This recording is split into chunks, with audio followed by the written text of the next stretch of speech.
Help me. You can depend on me. Trust me. Whatever comes, we'll face it together. I'll try and be as strong as you want me to be. Come on.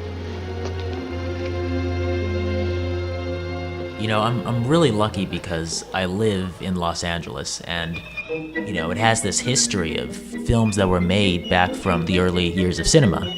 My dad grew up in Los Angeles, and he was surrounded by this film culture.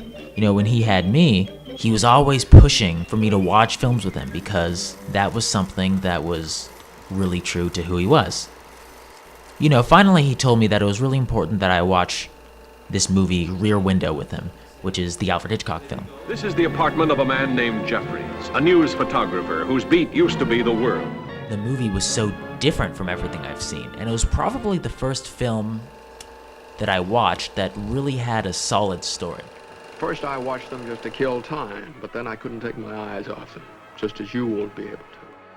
When I was little, I didn't know a whole lot about my dad. He was very loving and caring, but I didn't know a lot about his interests. When I realized how much he loved movies and old films and sharing them with me, this new relationship sort of grew out of that. I kept asking my dad to take me to more films, and he did. And he would have taken me anyway, even if I didn't ask. I think the more we watched movies, the more, you know, happy he was. He loved that I was enjoying what he loved. You're tearing me apart! Early on, the only way the two of us were able to connect was through film. And that was really significant because besides film, we were two different people. And I think after we watched more films together, that's kind of when we found more things in common. I remember when we went to see It's a Wonderful Life. Mary, I know what I'm gonna do tomorrow, and the next day, and next year, and a year after that. I'm shaking the dust of this crummy little town off my feet, and I'm gonna see the world! After the movie, he paused it, and he started talking to me about the scene where George Bailey, who's played by Jimmy Stewart, refuses to shake Mr. Potter's hand. And I remember after the movie, he told me, you know, this is a guy standing up for the right thing. I remember this so well because this was probably one of the only times my dad directly gave me a set of morals to follow.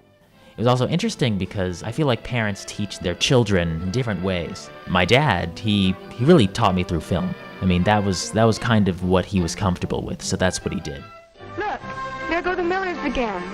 Off for another day at Crystal Lake. Wish my family were like that. Our relationship's good. Sometimes a little too good. I think we get along so well, and most of my friends don't get along with their parents. And there's this point where I'm like, am I weak for, you know, having a good relationship with them? So there's this period when I kind of wanted to deny that. I didn't really want to admit or even show to myself that me and my dad didn't have many problems. So I think I started to create problems. And all of my friends had these dramatic stories about them and their family. And little by little, I've accepted more and more that I have a really solid relationship with my dad, and you know, it's something I actually really appreciate.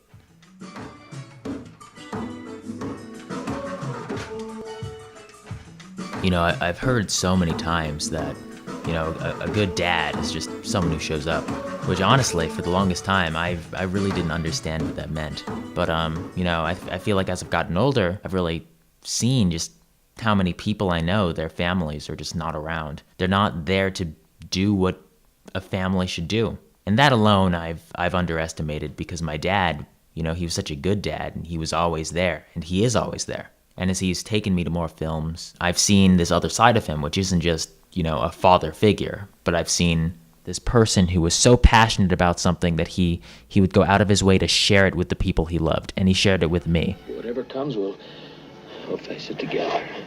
I swear it. Now, Jim, stand up. I'll stand up with you. I'll try and be as strong as you want me to be. Come on.